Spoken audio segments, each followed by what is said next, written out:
행복한 안식일입니다.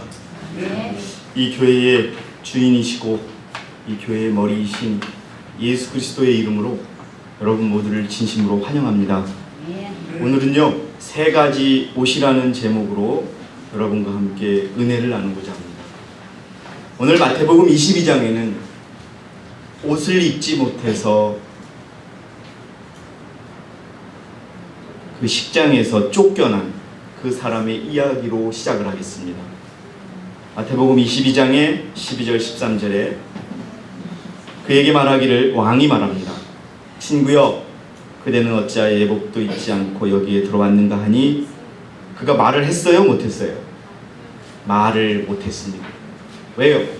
그 예복은 이미 다 그 친구에게 전달이 되었는데 그 친구가 입지 않고 왔을 뿐입니다.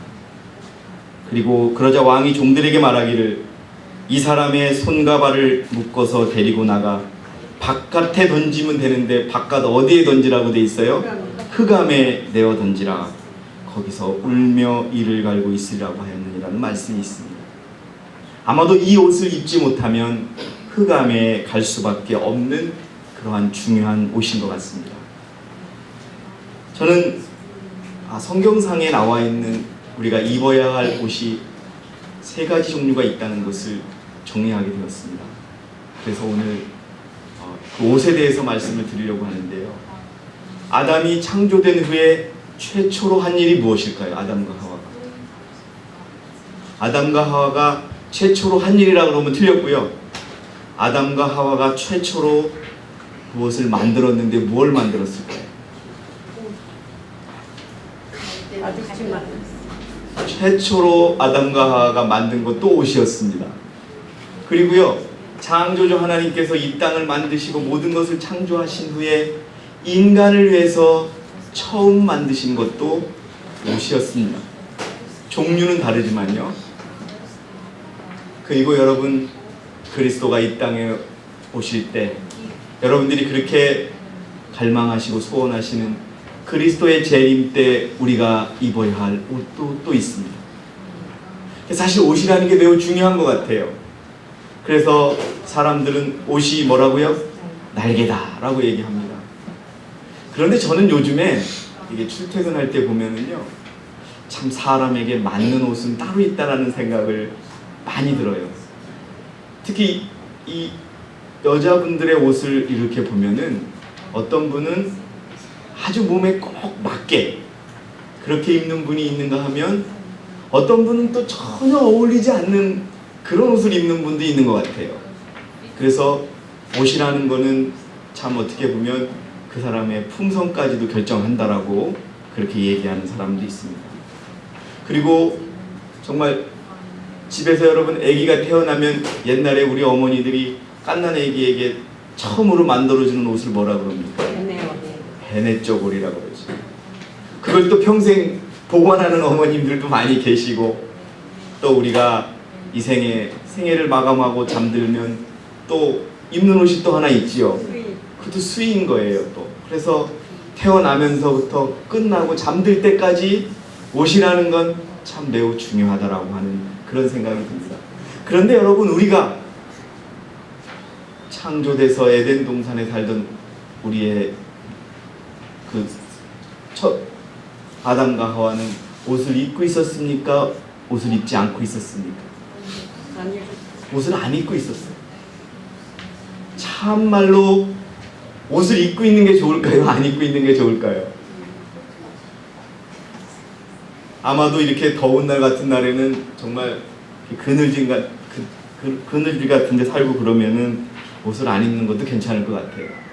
그런데 어쨌든 영적이든 물적이든 어떤 간 육적이든 간에 아담과 하와의 죄로 인하여 인간들은 평생 동안 옷을 입고 살 수밖에 없는 그런 존재가 되었습니다. 자, 여러분, 로마서 5장 12절을 보니 이런 말씀이 있습니다. 우리 현진이가 한번 읽어주세요. 로마서 12장. 성경 구절은 항상 또박또박 정확하게 읽어야 합니다. 일어나서 읽어주세요. 옛날에 그 회당에 모여서 성경 구절을 읽을 땐 다들 일어나서 읽었다는 기록이 마태복음에 있습니다. 읽어주세요. 이런 연유로 한 사람에 의하여 죄가 세상으로 들어오고 그 죄에 의하여 사망이 왔으니 그리하여 모든 사람이 죄를 지었으므로 사망이 모든 사람에게 전달되었느니라. 예, 여러분 아담과 하와의 죄로 인하여 이 세상에 죄가 들어오게 됩니다. 그리고 그것으로 인하여 그 죄가 있기 전에는 에덴 동산에는요, 여러분 이런 단어가 없었답니다. 미움, 시기, 질투, 추측, 짜증, 여러분 이런 다툼, 죽임, 살인 이런 게 전혀 없이 오직 뭐만 있었다고요? 사랑과 평화만 있었다. 여러분 제가 언젠가 말씀드렸죠. 사자굴에 어린 양이 뛰놀고, 여러분 요즘 같은 세상에 어린 양이 사자굴에 들어가면 그게 사자가 뭐라고 할까요? 아이고 오늘 공짜로 먹이가 집으로 들어왔네 하면서 그냥 낼름 잡아먹을 거예요. 사자가 어린 양을 잡아먹을 줄 모르는 세상, 어린 양이 사자를 두려워하지 않는 세상, 그런 세상이 있었습니다. 그러나 죄로 인하여 이 땅에는 그런 것들이 사라지고 우리의 육적인 데서 나오는 모든 죄악적인 요소들이 탄생하게 됩니다. 우리 정희경 자매님께서 리뷰 앤드 헤럴드지 1898년의 말씀을 읽어주시기 바랍니다.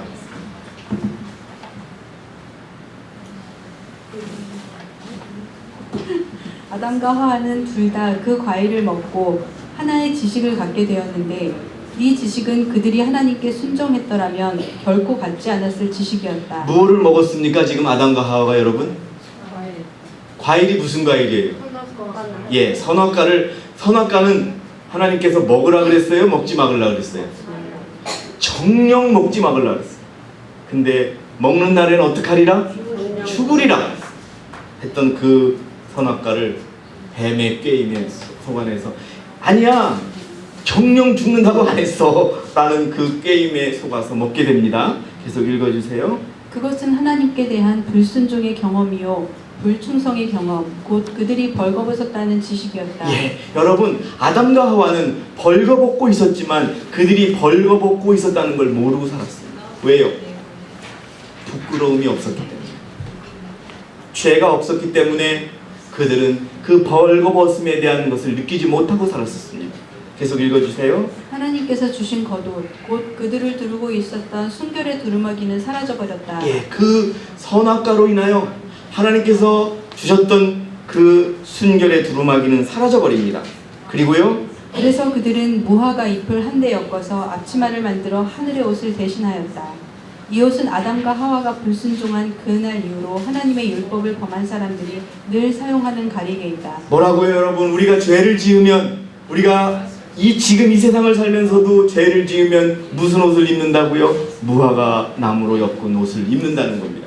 요즘에 여러분 세상 살면서 그 무화과 잎사구가 크긴 크지요. 그거로만 만든 옷 입고 가면 세상 사람들이 많이 비웃겠지요. 똑같습니다. 죄를 지으면 그 무화과로 만든 옷을 입은 거랑 똑같은 것이라는 것을 기억하시기 바랍니다. 읽어주세요. 그들은 무화과 나뭇잎들을 한데 엮어서 범죄로 인하여 벌거벗은 수치를 가리웠다.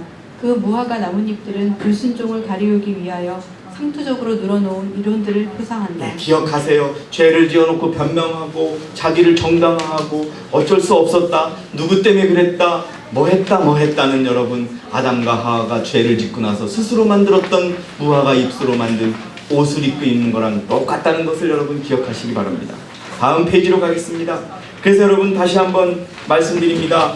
아담이 첫 번째로 만든 것은 옷이었습니다. 하나님께서도 인간에게 만들어주신 첫 번째 가공품 역시 옷이었습니다. 그리고 죄로 인해 인류는 옷을 입지 않고는 살아갈 수 없는 존재가 되어버렸어요. 자, 리뷰 앤드 헤럴드지 1904년의 말씀을 우리 박수영 집사님이 한번 읽어주시기 바랍니다.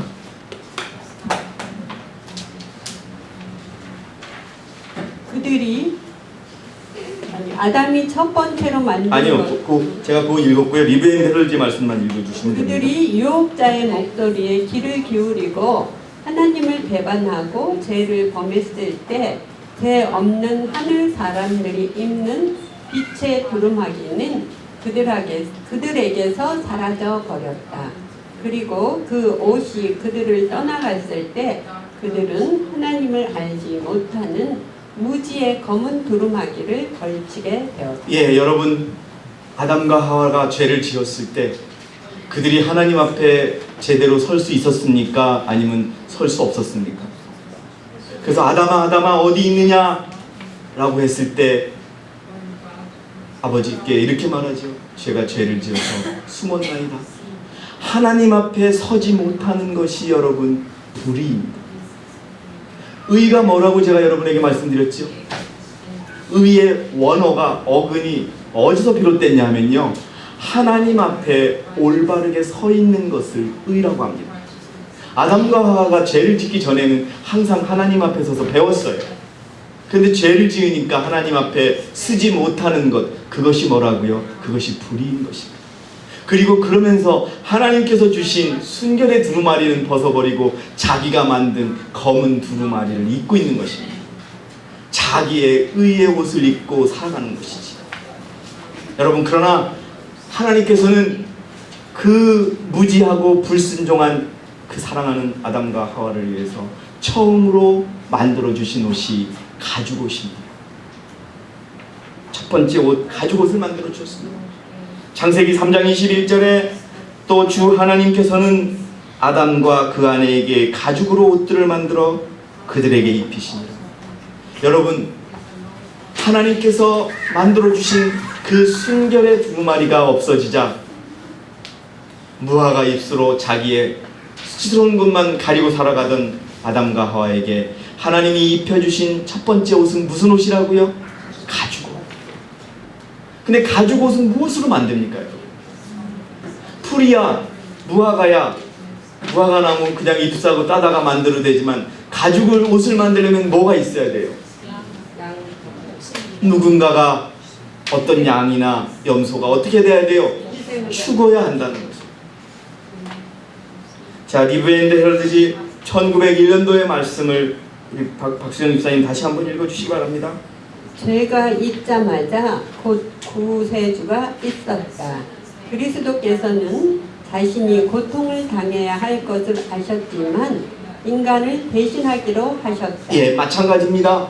아담과 하와가 죄를 짓자마자 어린 양이 죽임을 당했고, 흠과 점이 없는 어린 양이 죽음을 당했고, 여러분, 이삭을 하나님께 바치려고 모리아산으로 갔던 아브라함의 제단 옆에도 어린 양이 있었고요. 또 십자가에서 돌아가신 이 어린 양이 우리 모두의 죄 옆에 바로 있었다는 것을 여러분 기억하시기 바랍니다. 우리가 하나님께서 입혀주신 그 의의 두루마기를 벗고 검은 옷을 입는 순간 그 옷을 입지 마라. 내가 너를 위하여 가죽옷을 만들었노라고 주시는 가죽옷이 있다는 것을 여러분 기억하시기 바랍니다. 아담이 죄를 범하자마자 하나님의 아들은 그가 갈바리 십자가 위에서 죽으실 때 가지셨던 동일한 능력으로 범죄자에게 선고된 운명을 막기 위하여 당신을 인류의 담보물로 계시하였다. 여러분, 이 하나님께서 죄 지은 죄인에게 입혀주시는 가죽옷을 입으시겠습니까? 여러분, 안 입으시겠습니까? 입으셔야 합니다. 여러분, 지금 여러분은 다 입으셨었어요. 안 입으셨습니까? 여러분, 답을 안 하세요. 이 가죽옷 입으셔야 됩니다. 여러분, 요한복음 1장 29절에 그 다음날 요한이 예수께서 자기에게 오시는 것을 보고 말하기를, 보라, 세상 죄를 제거하는 하나님의 어린 양이라. 개역판하고 다릅니다. 세상 죄를 지고 가는 하나님의 어린 양이라고 하는데 여기서는 뭐라고 돼 있어요? 세상 죄를 어떻게 하는? 제거하는.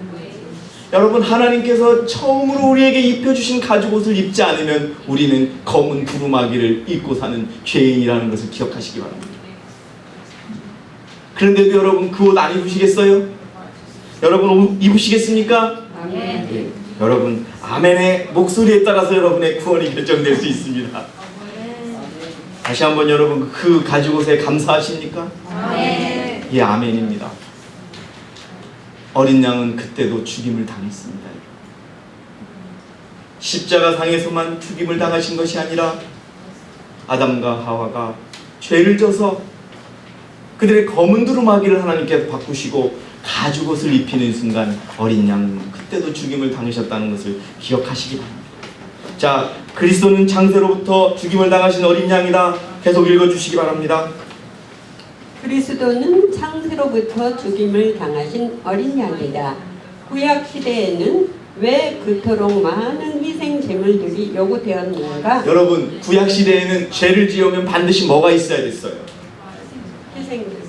죄물이 있어야지 죄의 사함을 받았어요. 그러니까 이 말은 뭐예요? 희생 제물이 없는 죄의 사함은 있다 없다? 없다. 분명히 누군가가 그 죄에 대해 그의 죄를 대신해서 죽든지 대신 어떻게 해야 된다? 갚아 주어야 한다는 그것입니다. 계속 읽어주세요.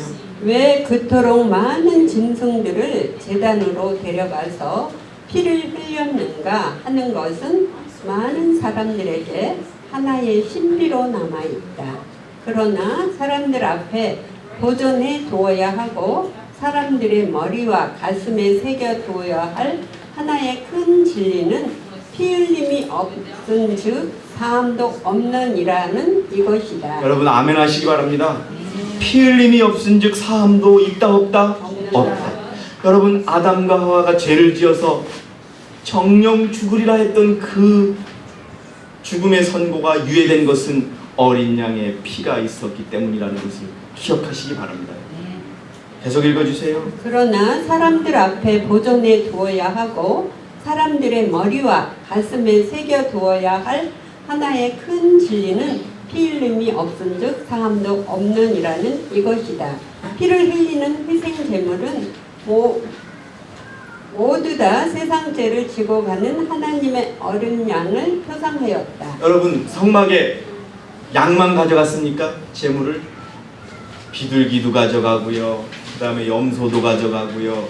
다 가져갔어요. 근데 그 모든 것은 누구를 상징한다고요? 예수 그리스도의 상징. 계속 읽어주시기 바랍니다. 그리스도께서 친히 유대의 예배 제도를 창시하신 분이시었다.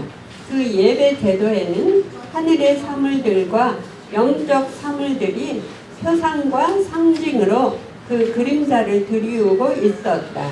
그런데 이 헌물들의 그 진정한 의미를 잊어버린 사람들이 참으로 많았고 그리스도를 통해야만이 제사함이 있다는 위대한 진리를 그들은 잊어버렸다. 많은 희생 제물과 염소와 황소와 피는 죄를 제거할 수 없었다. 여러분 실질적으로 우리의 죄를 사하고 용서를 받는 것은 그리스도의 피라는 것을 여러분 기억하시기 바랍니다. 아담과 하와가 가죽옷을 입기 위해서는 그리스도의 피가 있었다는 것을 기억하시기 바랍니다. 사실 여러분 저는 가죽옷을 참 좋아합니다. 근데 제가 가죽옷이 잘 안 어울려요. 몸이 좀 작고 이래가지고. 근데 이 가죽옷은 여러분 얼마나 질기고 사람들에게 유용하게 쓰는지 모릅니다. 사실 전쟁을 할 때 가죽옷을 입지 않으면 화살이나 이런 것에 맞고 죽을 수가 있겠죠. 가죽옷은 여러분 우리의 죄를 용서하신다는 의미로 입혀주신 의고 우리가 죄와 싸워서 이길 수 있도록 해주는 의시라고 하는 것을 여러분 기억하시기 바랍니다. 그래서 여러분 우리는 반드시 가죽옷을 입었었다 안 입었었다? 입었었다고 하는 것을 기억하시기 바랍니다. 두 번째는요 그리스도의 옷입니다. 가죽옷을 입고서 우리가 어떻게 그리스도의 옷을 입게 되는지 갈라디아 3장 26절 27절의 말씀을 김명자 집사님께서 읽어주시기 바랍니다. 너희가 다 그리스도 예수를 믿음으로 말미암아 하나님의 자녀들이 되었느니라. 너희 가운데 그리스도 안으로 침례를 받은 사람으로 그리스도로 옷 입었느니라. 그리스도를 믿고 침례를 받았다면은요 그리스도의 옷을 입었다라고 얘기합니다. 여러분 그리스도의 옷을 입고 계십니까? 네. 입고 계셔야 됩니다. 예? 자 4페이지로 넘어가겠습니다. 히브리 9장 12절의 말씀도 천천히 읽어주시기 바랍니다. 염소와 송아지 피로 아니하고 오직 자신의 피로 한 번 성소에 들어가셔서 우리를 위하여 영원한 구속을 이루셨느니라. 예, 여러분 수많은 양도 아니요 염소도 아니고 송아지의 피도 아니고 그분의 피로 우리를 구속하셨다는 것을 기억하시기 바랍니다. 그래서 우리는 여러분 죄를 지었을 때 여러분 놀라운 은혜를 우리가 발견해야 합니다. 죄를 짓자마자 우리에게 입혀주시는 가죽옷이 있고 우리가 그리스도를 믿음으로 말미암아 우리가 입는 그리스도의 옷이 있다는 것을 기억하시기 바랍니다. 그것도 꼭 입으셔야 한다는 것을 기억하시기 바랍니다. 그래서 여러분 우리가 그리스도의 옷을 입는 방법은 용서를 구하는 겁니다. 죄를 고백하는 것입니다. 죄를 변명한다면 옷을 반쯤 입다가 만 것입니다. 여러분 세상에서 가장 보기 싫은 게 뭐예요? 저는요 솔직히 말해서 이게 욕먹을지 모르지만 찢어진 청바지를 입고 있는 분들을 보면 저는 정말 마음에 안 들어요. 그러고서 요즘에 보면은요 이렇게 요즘에는 하도 지하철에 사람들이 많아서 앉을 기회가 없어요. 근데 가끔가다 옆에 앉았는데 찢어진 이런 청바지를 입고 있는 여성분이 앉으면은 참 제가 참 보기도 싫고 좀 난감해요. 그래서 여러분 옷이라는 것 참 사람에게 중요하다는 것을 느끼는데요. 우리가 다시 돌아와서 의의 옷을 입고 뭐를 입고 할 때 가장 중요한 것은 칭이니 성화니 온전함이니 이런 얘기를 다 하지만 가장 중요한 것은 그리스도의 옷을 입으시기 바랍니다. 자, 사인즈 1898년의 말씀을 읽어주시기 바랍니다. 칭의는 죄에 대해 전적이고 완전한 용서다. 그러면 여러분 아까 제가 왜 자꾸 가죽옷을 말씀드렸냐면 가죽옷을 입혀주시고 또 우리가 회개할 때 그리스도의 옷을 입는 것은 온전한 칭의를 의미하는 것입니다. 칭의가 완전히 이루어지면 성화와 거룩함은 자동적으로 이루어지는 것입니다. 계속 읽어주세요. 죄인의 믿음으로 그리스도를 받아들이는 바로 그 순간에 그는 용서를 받는다. 그리스도의 의가 그에게 옷 입혀지면 그는 하나님의 용서하시는 은혜를 더 이상 의심하지 않게 된다. 예, 그리스도의 옷은요 어떤 옷이냐 하면 제사장의 옷입니다. 여러분 지성소에 계신 우리의 대제사장 예수 그리스도의 옷을 우리에게 입혀주시는 거예요. 그러면 우리가 대제사장이 되는 겁니다. 여러분 우리를 뭐라고 한다고요? 우리를 14만 4천을 뭐라고 한다고요 여러분? 왕같은 대제사장입니다. 왕같은 대제사장이 되려면 그리스도의 제사장의 옷을 반드시 입어야 되는 것입니다. 그런데 그 옷이 언제 입혀주느냐 어떻게 입혀주느냐 그것을 보도록 하겠습니다. 우리 윤선 집사님께서 읽어주시기 바랍니다. 1898년 편지 22의 내용입니다. 그리스도는 인간을 위해서 간구하신다. 그리고 하나님의 도우심이 필요한 사람은 세상을 위하여 자기 생명을 주신 분의 가마력을 이용하여 하나님 앞에서 자신을 위하여 기도한다. 예, 지금도 지성소에서 예수 그리스도는 우리의 죄를 위하여 중보기도 하고 계십니다. 그분의 중보가 없이는 우리는 하나님께 직접 나아갈 수 없습니다. 계속 읽어주세요. 우리가 하나님 앞에 감사함으로 그리스도의 공로를 인정할 때 우리의 중보에 향이 더해진다. 오 어느 누가 이 큰 자비와 사랑의 가치를 평가할 수 있단 말인가. 우리가 그리스도의 공로를 힘입어 하나님께 나아갈 때 그는 그분의 제사장 복을 우리에게 입혀주신다. 예, 여러분 예수 그리스도께서 우리에게 그분의 제사장 복을 언제 입혀주신다고요? 그분의 공로만을 의지하여 우리의 죄를 고백하고 나갈 때 그 제사장 복을 입혀주신다는 것입니다. 여러분 그 옷 꼭 입으시기 바랍니다. 그 옷을 입어야지 우리가 14만 4천이 되는 것입니다. 자, 청년 35의 내용도 읽어주세요. 우리가 의롭다 하심을 받은 의는 입혀주신 의요 성화하게 하는 의는 그리스도께서 나누어 주시는 의이다. 여러분 검은 옷을 입혀주셨지요. 그게 입혀주신 의입니다. 그 다음에 그리스도의 의는 나눠주신 옷이라고 하는 것을 여러분 기억하시기 바랍니다. 계속 읽어주시기 바랍니다. 전자는 하늘나라에 들어갈 수 있는 증서이며 후자는 하늘나라에서 살 수 있는 우리의 적합성이다. 여러분 그래서 성경의 옷은 다 의미가 있었습니다. 왜 여러분 죄를 지은 사람들이 옷을 찢었습니까? 다윗이 그의 옷을 찢었고 성경에는 죄를 짓고 옷을 찢은 자들이 많아요. 옷을 찢는다는 건 무엇을 의미합니까 여러분? 나는 이제 하나님의 백성으로서의 자격이 없다는 것을 인정하며 죄를 인정하는 것입니다. 그때 그 옷이 찢어지고 진심으로 회개한다면 다시 하나님께서는 그에게 옷을 입혀주시는 것입니다. 자, 원고 1900년도에 말씀도 읽어주시기 바랍니다. 마음이 갈바리의 십자가에 이끌리게 될 때에 우리는 불완전한 시각으로 치욕의 십자가 위에 계신 그리스도를 본다. 그가 왜 죽으셨는가? 죄 때문에 죽으셨다. 우리의 죄 때문에 돌아가신 겁니다. 읽어주세요. 죄가 무엇인가? 율법을 범하는 것이다. 그 다음에 눈이 열려서 죄의 성질을 보게 된다. 율법이 파괴되어 범죄자를 용서할 수는 없다. 그것은 우리를 벌받을 사람이라고 정죄하기 때문에 우리의 몽학 선생이다. 치료제는 어디 있는가? 율법은 우리를 내몰아서 십자가에 달린 그리스도께로 향하게 한다. 이는 그리스도께서 타락하고 죄 많은 사람들에게 그의 의를 나눠줄 수 있도록 하시기 위함이며 그의 의로운 품성을 입고 있는 사람들을 그의 아버지께 제시하려 하십니다. 여러분, 하나님 아버지 앞에 나갈 수 있는 방법은 그리스도의 옷을 입는 방법밖에는 없다고 하는 것을 기억하시기 바랍니다. 우리가요, 마음대로 살고 또 자기의 의를 주장하면 그건 자신의 옷을 입는 것입니다. 여러분, 군대가 있어요. 다 군대에 자기가 원하는 청바지 입고 군대에 갈 수 있습니까? 없습니까? 여러분, 저를 좀 봐주세요. 이제 자료를 나눠 들으니까 저는 안 보시고 다 자료만 보시고 조시는데, 예? 여러분, 군대에 가면 자기가 마음대로 입고 싶은 옷 입고 있을 수 있어요? 없어요? 없습니다. 그러면 어디 가는 줄 아세요? 영창 갑니다. 영창. 예, 군복 안 입으면 잘리는 거예요, 군대에서. 여러분, 기억하시기 바랍니다. 우리는 지금 우리 강훈산, 최윤선, 정유경, 강범준의 옷을 입는 것이 아니라 예수 그리스도의 옷을 입고 나가야 합니다. 그렇지 않으면 우리는 여러분 구원이 없는 것입니다. 이 전쟁에서 지는 것입니다. 여러분, 그 옷을 반드시 입으시기 바랍니다. 예. 그리고 여러분들은 지금 입고 계십니다. 그렇기 때문에 우리가 마음을 조절해야 되는 거예요. 우리가 이 마음을 조절하지 못해서 우리 마음에 따라갈 때 그 옷은 자동적으로 벗겨지고 검은 두루마기를 입고 싸우는 사람이 되는 것입니다. 자, 골로새 3장 12절의 말씀을 우리 이재필 군이 읽어주시기 바랍니다. 여러분, 이런 옷도 있다는 것을 기억하시기 바랍니다. 골로새 3장 12절 5페이지입니다.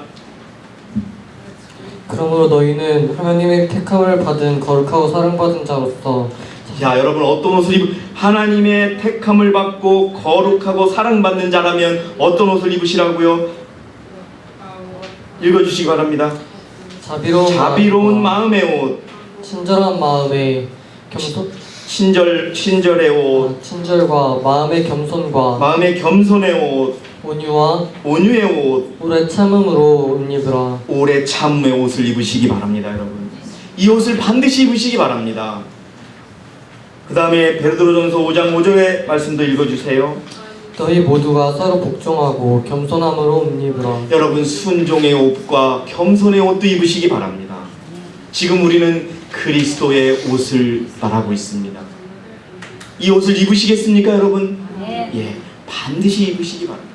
그리고 이제 세 번째 성경의 옷은 예수님이 오실 때 우리가 입어야 할 세마포입니다. 자, 계시록 19장 8절을 강민환 집사님이 읽어주시기 바랍니다.